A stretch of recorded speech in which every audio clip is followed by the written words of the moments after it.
Welcome to the Humanergy Leadership Podcast. My name is David Wheatley. We're here to talk leadership in small, bite-sized and practical chunks. Enjoy.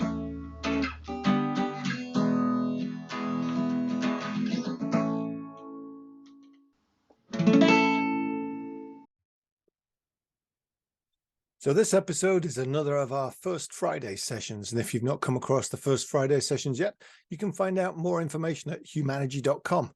The first Friday of every month at noon Eastern time, we put on a 1 hour, no more than 1 hour workshop on a leadership topic. You can find those topics, the forthcoming topics, at humanergy.com for the First Friday sessions again, where you can sign up.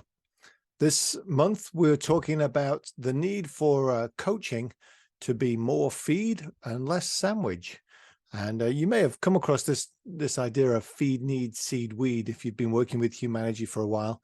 And I just explain a little bit more detail about what it looks like and how to make sure that you're pulling the best out of your people. Here you go. So our session today is on feedback, and the idea that it should be less sandwich and more feed. And we'll get into that as I go, but I think a leader should be giving feedback on a regular basis. And we're going to look at the what, the when, and the how of constructive feedback. And it should be driven by your need to develop your people and make sure you're bringing out the best. And I find that a lot of our work is around leaders who can tend to avoid particularly the difficult feedback, but they don't get into that pattern of giving feedback for growth. So then if I look at the what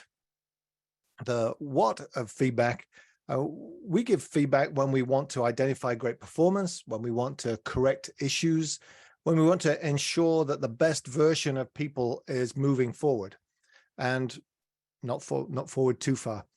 And as leaders, it's part of our job to make sure that we do this in a caring, honest, and direct way. And if anybody here has read our book, What Great Teams Do Great, then you'll know those terms, because caring, honest, and direct is what we call green path choices. Mm-hmm. And feedback is critical to our development, but not always easy. And this idea of being caring, honest, and direct helps drive us into the right feedback. It should also be a conversation and an interaction that drives to mutual understanding. And again, many of you have probably heard our terms there with mutual understanding, but that's what we're aiming for in communication, is to achieve mutual understanding. And the best feedback is driven by a clear picture of what success looks like in terms of the results and the behavior, which means that as leaders, we have to have that clear picture before we can start giving appropriate feedback to the people who work with us. So the when side of things, the first thing is it should be timely, and timely is built into caring, honest, and direct. Sooner rather than later, because the sooner we give it, the easier people can actually address and use that feedback for their own benefit. And if it's critical, we would recommend that it's within 24 hours. But sometimes it makes sense to wait 24 hours to ensure that you're clear about what it is you want to say. We call this our 24-hour rule, which means that we should give the feedback within 24 hours. And sometimes we wait for 24 hours just to make sure that we're not emotional and we've got some rational sense as to what that feedback is going to be. It should also be part of a coaching engagement, established cadence of one-on-ones. And I've had a couple of conversations recently with coaching clients about this idea of, if you don't have an established cadence of one-on-ones, then it becomes awkward when you do want to give feedback. We establish this to reduce the awkwardness and the surprise, to ensure that we're on a constant path of development and growth. And it's easy when we have that cadence. I quite often use this with nonprofit boards, that they should build in a cadence of having executive session in every board meeting that they have. Because if they wait until they need it, it becomes really uncomfortable and everybody wonders what's going on. Whereas if you build it into your normal meeting structure, then you're used to the fact that you go into executive session. And it's the same with our one-on-one coaching. If we build in the cadence of one-on-one interactions with our direct reports, then there's no surprise, there's no awkwardness when I'm trying to get on the calendar to say, hey, I've got some feedback. And if there's not much to say, then as we learn in a minute, there's probably some good things going on that are worthy of giving the feedback to. So then that gets us to the how, and where I want to spend the chunk of our time together today. Because the tradition is the feedback sandwich, and we all heard that somewhere. that we give a positive and then a negative, and then we give another positive. And I don't know when the last time you remembered the bread in your sandwich was. It was probably at Zingerman's. That's about the only place that I ever remember the bread in my sandwich. The rest of the time, you have a sandwich for what's in the middle. And that's the problem with the feedback sandwich, is that nobody really pays attention to the positives. And it actually, the sandwich idea is really there to make us feel better about slipping in challenging feedback. Yet most of us want feedback to be in a caring, honest, and direct way. Don't mess around, give it to me straight, make it specific and useful, usable. We want it to be helpful and something we can do something about. And if it's wrapped in this bread of positivity that doesn't feel sincere, then we dismiss most of it because it's not useful and it feels like we're being fed something rather than it's genuinely about us and what we're trying to achieve. So there's two kinds of feedback, and I call them developmental and evaluative. The evaluative tends to look backwards at how you did against the expectations of performance.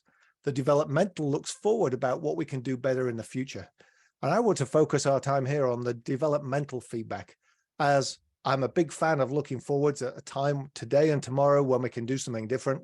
And dwelling too much on what happened yesterday, unless we're using it to inform that future, is not much of use.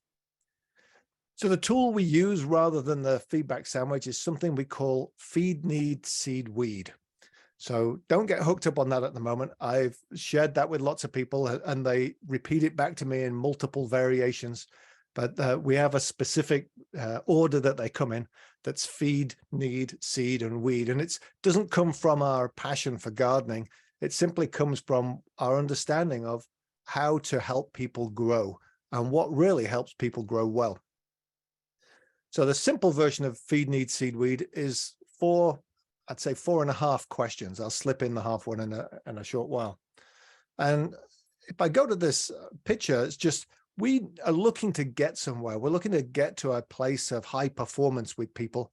And so the first question that I always encourage coaches, leaders to ask and to present and provide is the feed question. What's currently working and why? And that why is my half question. And this is the biggest question, as there will be things that are working. And we want to see the progress that has been made. Even in the toughest situation, there are some things that are working. It drives us to consider what's going well and what the reasons are for this. And it forces us to move away from the emotion of reaction and look at the overall performance and the activity that drives progress. And so if I put that in, feed probably takes us to a place of about 70% at least. Even in some of the most challenging situations, there's some stuff that's working and we understand the mechanics of why that's working. The reason I put this in first is because it's so unusual for us to go there. And yet this is the thing that is driving performance. 70% of what we're doing is heading in the right direction more often than not. Now, the natural thing is people say, well, the next question is what's not working? And I'm not going to go there. I'm going to avoid that completely because I don't find that a helpful way. It's drifting into the sandwich. The second question is, where do we need to be as we move forward? So it's identifying the gap between the feed, what's currently working and why, and a future picture of success. We can't do anything about yesterday. What we can look at is today and tomorrow and paint a picture of that future. And this allows us to address things that didn't go well, but in a constructive, forward-focused way. And I'll give you a little bit of an example of that shortly. So once we've identified the feed, what's working and why, and the need, where we need to be successful in the future, then the obvious next step is, what do we need to plant in that gap between the two? And this is where I add the seed. What support, resources, tools do you require to achieve that success? What do we need to plant to help you?